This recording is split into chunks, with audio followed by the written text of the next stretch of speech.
Can you combine yarn that is not wool into a wet felting project?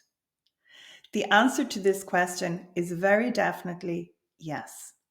I find that all sorts of yarn that is not wool can be very, very interesting to use as embellishment, particularly if you are doing items like a wet felt picture or maybe a felt bag, and you want some interesting effects on the surface of your felt.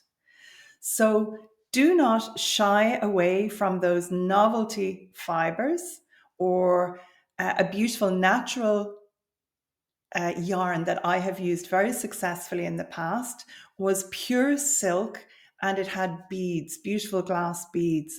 It felted in wonderfully. So on the surface of my felt, I had texture from the silk and I had little glass beads. So don't be afraid to work with embellishments that are not wool or a fiber that felts.